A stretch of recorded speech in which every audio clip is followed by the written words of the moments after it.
నమస్తే అండి, welcome to tree media. మనతో social activist, family counsellor, political analyst Shri Krishna Kumar గారు ఉన్నారు. మేడం నమస్తే. నమస్తే మేడం, అల్లు అర్జున్ వివాదం రోజు రోజుకి పెరుగుతూనే ఉంది. అంటే అరెస్ట్ వరకు వెళ్ళారు, ఒక నైట్ అంతా ఉన్నారు, బయటకు వచ్చారు, మళ్ళీ ఇప్పుడు బెయిల్ రద్దయ్యే ఛాన్స్లు ఉన్నాయి అంటున్నారు. అసలు ఏం జరుగుతుంది మేడం ఈ విషయంలో? అసలు ఆద్యంతం ఈ కేసు తప్పులు తడగగానే నడుస్తుంది. ఇప్పుడు ఎలా ఉందంటే ఆ రేవతి చనిపోవడము, ఆ బాబు హాస్పిటల్లో ఉండటం మాత్రమే వాస్తవాలుగా కనిపిస్తున్నాయి. మిగతా అన్నీ ఎవరికి తోచిన అబద్ధాలు వాళ్ళు చెప్తున్నారు. ముందుగా ఈ ఘటన జరిగింది అనగానే వీళ్ళు పోలీసులు, డీసీపీ, ఏసీపీ స్థాయి పోలీసులు ఏమిచ్చారు స్టేట్మెంటు?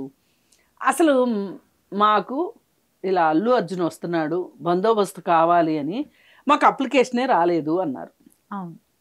ఓకే, మరి అప్పుడు థియేటర్ వాళ్ళు ఏం చేశారు?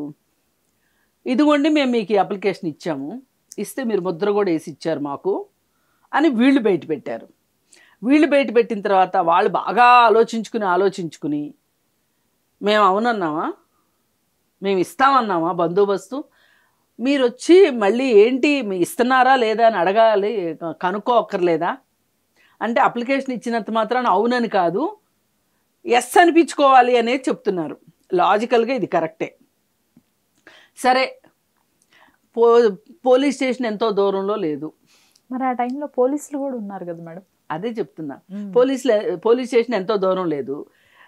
ఇక్కడంతా జనాలు పొద్దున్నుంచి పిచ్చోళ్ళు మాదిరి తిరుగుతున్నారు, చొక్కాలు చింపుకుంటా అనే సంగతి తెలుసు మీకు. తెలిసినప్పుడు అరే వీళ్ళు అసలు బందోబస్తుకు అప్లై చేశారా లేదా అని థియేటర్ వాళ్ళని అడగాలి ఒకసారి. ఒకవేళ డౌట్ వస్తే అప్లికేషన్ తిప్పి చూసుకోవాలి. ఏమీ చేయకుండా చక్కగా వీళ్ళు కూడా వెళ్ళి అల్లు అర్జున్ ఎప్పుడు వస్తాడో చూద్దామని చెప్పి పోలీసులు కూడా వెళ్ళినట్టు కనిపిస్తుంది. వీలైతే సినిమా చూసి వద్దాం అనుకున్నట్లు కనిపిస్తుంది తప్పితే వేరేగా లేదు. పోలీసుల్ని బ్లేమ్ చెయ్యాలి ఈ విషయంలో, వాళ్ళని బ్లేమ్ చేస్తున్నామని కాదు, అంటే ఇంకెవరిది తప్పు లేదని కాదు. థియేటర్ వాళ్ళది మొత్తం 100% వాళ్ళు కరెక్టు, అల్లు అర్జున్ కరెక్టు అని నేను అనట్లేదు. ఇక్కడ ఇప్పుడు చూపిస్తున్న నాటకం మనందరికీ వీళ్ళు వేస్తున్న ఏమనాలి, దీన్ని తోలుబొమ్మలాట అని కూడా అనొచ్చు, అంత జగుప్సు కలుగుతుంది. అంటే గవర్నమెంట్ ఇన్స్టిట్యూషన్స్ అంటే పోలీస్ డిపార్ట్మెంటు ఇంత నిమ్మకు నీరెత్తనట్టుంటుందా అని వీళ్ళు చూపించారు. లెటరు చూపిస్తే మేము అవునలేదు కాదనలేదు కదా అని వాళ్ళు కొట్టిపారేశారు దాన్ని. ఇప్పుడు అతనికి బెయిల్ వచ్చిన తర్వాత మీరు అత్యుత్సాహం ప్రదర్శించారు, ఏమీ ఒక టెర్రరిస్ట్ని పట్టుకున్నట్లు అతని బెడ్రూమ్లోకి వెళ్ళి మరి బాత్రూంలోకి వెళ్ళి మరి తీసుకురావాల్సిన అవసరం ఏంటి? ఓ పక్క ఈరోజే వాదనలు జరుగుతున్నాయి కదా, ఆర్గ్యుమెంట్స్, అలాంటప్పుడు ఎట్లా తీసుకొచ్చారు అనే దానికి ఏం చెప్తున్నారంటే వీళ్ళు సింపుల్గా మేము అసలు బందోబస్తు ఇవ్వలేము అని థియేటర్ వాళ్ళకి మేము ఉత్తరం ఇచ్చాము అని చెప్తున్నారు. మరి ఇంత జరిగితే ఈ కింద పోలీస్ స్టేషన్ వాళ్ళు ఏసీపీ డీసీపీ వాళ్ళకి ఏమి రిపోర్ట్ ఇవ్వలేదా? ముందు వాళ్ళు ఏమడుగుతారు, ఇలాంటిది ఏదన్నా ఉందన్నప్పుడు దానికి సంబంధించిన ఫైల్ అంతా పట్టరండి అంటారు. అది ప్రిపేర్ అయ్యి దాని ప్రకారం మాట్లాడతారు వాళ్ళు. ఫ్యాక్ట్స్ చెప్పాలి కదా మరి పెద్ద ఆఫీసర్లు అన్నప్పుడు. మరి ఇవన్నీ ఎలా జరిగినాయి? మొన్న ఒక రోజు మనం మాట్లాడుకున్నప్పుడు ఇంకొకటి కూడా మాట్లాడాం, ఇది డిపార్ట్మెంటు గొడవ. అసలు ఈ సినిమాకి రాత్రిపూట ఎందుకు షోకి అనుమతి ఇచ్చారు? ప్రీమియర్ షో ఎందుకు ఇచ్చారు రాత్రిపూట అనేది ఒకటి. ఏం కొంపలు అంటుకుపోతున్నాయి, ఏం పొద్దున్న 6 నుంచి మీరు షో వేసుకోలేరా అన్నాం. అవును, అలాగే పోలీస్ డిపార్ట్మెంట్ గురించి మాట్లాడాం. ఆ రోజు మనకు అసలు ఇంత లుకలకలు తెలియదు, పోలీస్ డిపార్ట్మెంట్లో ఇన్ని వెర్షన్స్ మార్చింది, ఇంత స్టోరీ జరిగింది మనకు తెలియదు. ఇప్పుడు ఒక్కొక్కటి బయటకు వస్తున్నాయి. ఇప్పుడు వీళ్ళు ఆర్చుకుని తీర్చుకుని హైకోర్టు, వీళ్ళు ఫస్ట్ ఇంటికి వెళ్ళి బడబడా తీసుకొచ్చేశారు, పోలీస్ స్టేషన్లో కూర్చోబెట్టి ఆ తర్వాత గాంధీకి తీసుకెళ్లారు, ఆ తర్వాత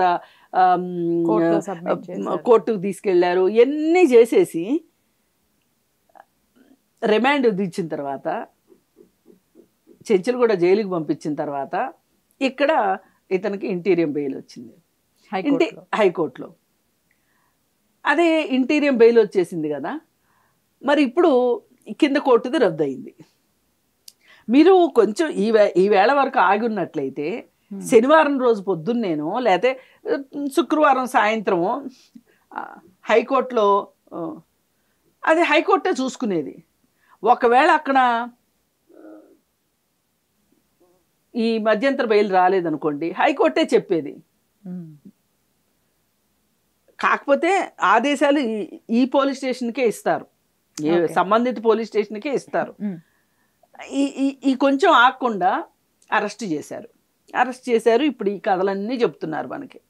సరే, ఇక రిలీజ్ అయ్యి వచ్చిన తర్వాత ఇప్పుడు అందరి దగ్గర నుంచి వస్తున్న ప్రశ్నలకి వీళ్ళు ఏమంటున్నారంటే, లేదు మేము అసలు బందోబస్తు ఇవ్వలేమని చెప్పి లెటర్ రాసేసాము, అయినా కానీ అల్లు అర్జున్ వచ్చాడు. అల్లు అర్జున్ కాదుగా మీరు లెటర్ రాసింది, థియేటర్ వాళ్ళకి. థియేటర్ వాళ్ళు కదా అల్లు అర్జున్కి చెప్పాలి, బాబు మాకు పోలీసుల దగ్గర నుంచి శ్రీముఖం వచ్చింది, లెటర్ వచ్చింది కాబట్టి మీరు రావద్దు అని చెప్పాలి కదా. ఎందుకు చెప్పలా? ఇక్కడ థియేటర్ వాడిదన్నా తప్పు కావాలా, పోలీసు వాళ్ళదన్నా తప్పు కావాలా? అల్లు అర్జున్ ఏముంది? అల్లు అర్జున్ మధ్యంతర బెయిలు రద్దు కోసం మీరు ఢిల్లీ పరిగెడతామని చెప్పటం ఎంతవరకు కరెక్టు? అంటే ఇక్కడ అల్లు అర్జున్ తప్పేమీ లేదని కాదు నా ఉద్దేశం. చట్టపరంగా అతని మీద ఏ విధంగా తీసుకుంటారు, ధర్మము, న్యాయము, నైతికము అంటే వాటి ప్రకారం అల్లు అర్జున్ కారణం అవ్వచ్చు. అసలు ఇదంతా వచ్చిందే అల్లు అర్జున్ వల్ల కాబట్టి, సినిమా రిలీజ్ అవటం వల్ల కాబట్టి మనం ఏదన్నా మాట్లాడాలి అనుకుంటే, జనాంతికంగా మాట్లాడాలంటే మాట్లాడవచ్చు. కానీ చట్టం ప్రకారం అతను చేసింది ఏముంది? అతను పోలీస్ స్టేషన్లో అప్రోచ్ అవ్వాల్సిన అవసరం లేదు, నేను వస్తున్నాను బందోబస్తు ఇవ్వండి అని. థియేటర్కి వస్తున్నాడు కాబట్టి థియేటర్ వాళ్ళది రెస్పాన్సిబిలిటీ. ఇప్పుడు ఏమైనా ఇక్కడ ఈ రావటం పోవటం వల్ల బిజినెస్ అయితే ఎవరికి లాభం? థియేటర్ వాళ్ళకి లాభం, అల్లు అర్జున్కి లాభం, లేదు అనుకుంటే మైత్రి మూవీ మేకర్స్ వాళ్ళకి లాభం. అసలు ఇంతవరకు మైత్రి మూవీ మేకర్స్ వాళ్ళ సంగతి ఏంటో తేల్చట్లా. అసలు వాళ్ళు ప్రభుత్వం దగ్గరికి వెళ్ళి మాకు మేము అర్ధరాత్రి షోలు వేసుకుంటామని అడిగింది. అర్ధరాత్రి మధ్యలో దరువు అని అర్ధరాత్రి షోలతోటి ఏం పని? సరే, వీళ్ళు వేశారు షోలు, అల్లు అర్జున్ వచ్చాడు. అసలు ఈ సినిమాకి వచ్చిన వాళ్ళ గురించి వీళ్ళకైనా దేనికోసం వచ్చారు? ఇప్పుడు అర్ధరాత్రి కూడా స్వాతంత్ర పోరాట కాలంలోనో లేకపోతే ఇంకొకసారో రోడ్ల మీదకి వచ్చే పరిస్థితి ఉంటుంది. ఏ బస్ ఛార్జీలు పెరిగితేనో లేకపోతే పెట్రోల్ ఛార్జీలు పెరిగితేనో వచ్చారంటే ఒక అర్థం ఉంది. సినిమాకి అర్ధరాత్రి చలిలో ఇద్దరు బిడ్డలను వేసుకుని, సరే ఇప్పుడు చచ్చినోడి కళ్ళు చాలడు, మనం ఏమి మాట్లాడితే ఇప్పుడు నన్ను నెగిటివ్గా సినిమాకి రావడం తప్ప అని నన్ను అడుగుతున్నారు. నేనేం చెప్తాను అట్లా అంటే? మరి చూసి మీరు రోడ్లో తలబెడతానంటే ఎవరేం చేస్తారు? ఏది ఏమైనా ఇప్పుడు పైగా ఇంకొక వివాదం ఏంటి? అల్లు అర్జున్ వాళ్ళు మేము జరిగిన దానికి చింతిస్తున్నాము, చాలా ఆలస్యంగా, దాదాపు వాళ్ళు స్టేట్మెంట్ ఇవ్వడానికి 24 గంటలు 36 గంటలు తీసుకున్నారు టైము. అంత టైం తీసుకోకూడదు లెక్క ప్రకారం, తీసుకొని ఏం చేశారంటే, మేము 25 లక్షలు ఇస్తాము, పైగా ఆ ఇంట్లో వాళ్ళకి ఏ కష్టం వచ్చినా మేము చూసుకుంటాము, అలాగే ఆ పిల్లోడి హాస్పిటల్ ఖర్చులు కూడా మేము భరిస్తాము అని చెప్పి అల్లు అర్జున్ చెప్తే, ఇప్పుడు నిన్న ఎస్పీ ఇచ్చిన స్టేట్మెంట్ ఏంటి? కాదు ప్రభుత్వం భరిస్తుంది అని. ప్రభుత్వం ఎందుకు భరించాలి? మైత్రి మూవీ మేకర్స్ వాళ్ళు పెట్టుకోవాలి. అసలు అల్లు అర్జున్ ఇస్తానన్న డబ్బులు కూడా, సరే అల్లు అర్జున్ బాధ్యత తీసుకుని ఇస్తానన్నాడు, తప్పేమీ లేదు, ఆయనకున్న 100 కోట్లలో ఒక 25 లక్షలు ఇచ్చిన మాత్రం పోయేదేమీ లేదు. కానీ దీనికి బాధ్యత వహించాల్సింది థియేటర్ వాళ్ళును మైత్రి మూవీ మేకర్స్ వాళ్ళ దగ్గర నుంచి ఇంకా డబ్బులు ఇప్పించండి ఆ కుటుంబానికి, తప్పేమీ లేదు. వీళ్ళు సంపాదించుకున్న దాంట్లో ఈ అభిమానులు రక్తం పీల్చేటట్లుగా 1200 600 టిక్కెట్లు చేసిన తర్వాత వీళ్ళ దగ్గర నుంచి డబ్బులు లాగాల్సిందే, ఖచ్చితంగా వాళ్ళని పెనలైజ్ చేయాల్సిందే. పైగా ఇంకోటి ఏం చెప్తున్నారంటే, అరెస్ట్ తర్వాత కలెక్షన్స్ కూడా బాగా పెరిగినాయి అని చెప్తున్నారు. Pushpa movie collections. సరే, ఏది ఏమైనా బాధాకరమైన విషయం, చనిపోయిన రేవతి రాదు, ఆ బిడ్డ ఆరోగ్య పరిస్థితి, కనీసం హెల్త్ బులెటిన్ రిలీజ్ చేయట్లేదు. సినిమా వాళ్ళందరూ వెళ్ళి అల్లు అర్జున్ చూస్తున్నారు ఎందుకు, ఆ బాబుని చుక్క సంగతి పట్టించుకోవట్లేదు, మాట్లాడట్లేదు ఏంటి అంటే, అసలు మాట్లాడటం పట్టించుకోవడం సంగతి పక్కన పెట్టి హాస్పిటల్ వాళ్ళు కూడా ఎందుకో ఇంత నిర్దయగా ఉన్నారు, ఇంత రెస్పాన్సిబుల్గా ఉన్నారు. ఆ బాబు ఆరోగ్యం ఎట్లా ఉంది, అసలు ఏం జరిగింది, మీరు ఏం ట్రీట్మెంట్ ఇస్తున్నారు, అనేది అందరికీ చెప్పకపోవచ్చు. కానీ ప్రస్తుతం ఈ బాబు ఆరోగ్యం ఎలా ఉంది, ఎన్నాళ్ళలో కోలుకునే అవకాశాలు ఉన్నాయి ఏంటి అనేది అయితే హెల్త్ బులెటిన్ అయితే రిలీజ్ చేయాలి కదా, హెల్త్ బులెటిన్ రిలీజ్ చేయట్లేదు. ఈ తొక్కిస్లాట్లో బ్రెయిన్ డ్యామేజ్ అయింది, చాలా ఇవన్నీ ఊహాగానాలే. ఇవన్నీ ఎవరు చెప్పారు మనకు? ఆథెంటిక్ న్యూస్ ఏది అసలు?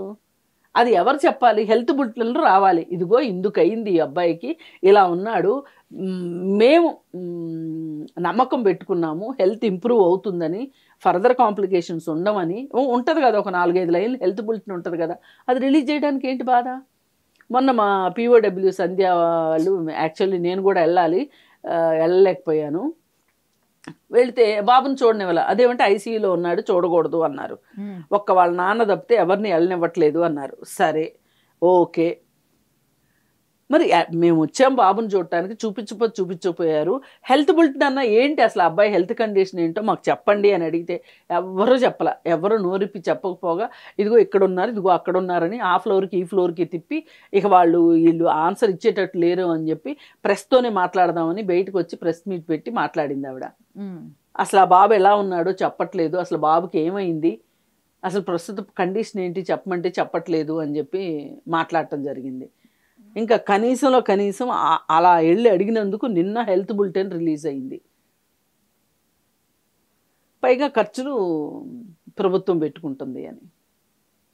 మరి ఇన్ని వ్యవహారాల మధ్య అంటే పేదోడి ప్రాణం అంటే ఇంత లెక్క ఉండదు కావన్సు అనిపించేటట్లు, ఇప్పుడు ఆయన జస్ట్ 13 గంటలు జైల్లో ఉండొస్తేనే వీళ్ళందరూ కూడా, ఇప్పుడు వీళ్ళందరూ సినిమా హీరోలేనండి, వీళ్ళందరూ ఈ సినిమాలు ఆడుతూనే ఉన్నాయి.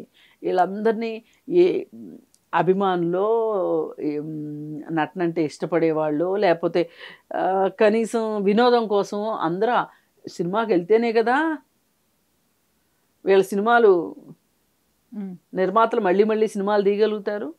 అని వీళ్ళకి ఆ మాత్రం లేదా? ఒక అమ్మాయి చనిపోయింది సినిమా హాల్లో, ఒక అబ్బాయి ఇట్లా హాస్పిటల్లో ఉన్నాడు అని ఇప్పుడు మాట్లాడరేంటి? ఏం అర్థం కావట్లేదు అసలు. ఏం జరుగుతుందో అసలు మన చుట్టూ ఉన్నవాళ్ళు ఒక ఆవేదన కానీ, ఒక బాధను కానీ, ఒక కన్సర్న్ చూపించట్లేదు ఏంటి అనేది బాధగా ఉంది. ఇది అన్నిటికన్నా బాధాకరంగా ఉంది. మనిషి చనిపోయిన దానికంటే కూడా, అంటే వీళ్ళు వాళ్ళకి సంబంధించిన వాళ్ళు తప్పితే వేరే వాళ్ళ గురించి వీళ్ళు ఏం పట్టించుకోరా అనిపించేలాగా ఉంది. ఇంత బాధాకరంగా ఉంది వ్యవహారం. ఇప్పుడు ఏంటి మేడం ఫైనల్గా ఈ జరుగుతున్న పరిణామాలన్నీ చూస్తుంటే బెయిల్ రద్దయ్యే ఛాన్స్ ఉందంటారా లేదంటారా? 99.9% బెయిల్ రద్దయ్యే పరిస్థితి లేదు. ఎందుకంటే వీళ్ళు పెట్టిన సెక్షన్స్, ఇప్పుడు ఇక్కడ హైదరాబాదు మన హైకోర్టులో వాదనలో వాళ్ళు లేవనెత్తింది అది. అసలు జరిగింది ఏంటి, ఉన్న సెక్షన్స్ ఏంటి, ఇందులో ఏ వరకు ప్రమేయం ఉంది అల్లు అర్జున్కి, అతని ఇంటెన్షన్ ఏంటి, మీరు పెట్టింది ఏంటి, అతను ఇంటెన్షనల్గానే ఆ అమ్మాయి చనిపోవాలనే వచ్చాడు అన్న సెక్షన్ పెట్టారు వీళ్ళు. ఓహో, మరి అలా వస్తాడా? అతనికి ఏంటి లాభం ఒక అభిమాని చనిపోతే? అలా ఆమె చనిపోద్దని ఎలా తెలుసు? అందుకని ఏంటంటే ఇదంతా పోలీసులు వాళ్ళని ఏమనుకుంటుందో సమాజము అనే ఉద్దేశంతో ఏదో కొంచెం ఏదో బాజాలు మోగిస్తున్నారు తప్పితే దానిలో వాళ్ళు అంత ఇదిగా, అంటే ఇప్పుడు థియేటర్ యాజమాన్యమును పోలీసులు ఒకళ్ళ మీద ఒకళ్ళు నెట్టేసుకుంటున్నారు. ఈ ప్రాసెస్లో వీళ్ళిద్దరి గురించి ఏదైనా చర్చ వస్తుంది తప్పితే ఇందులోకి అల్లు అర్జున్ చర్చ వస్తుందని అయితే నేను అనుకోను.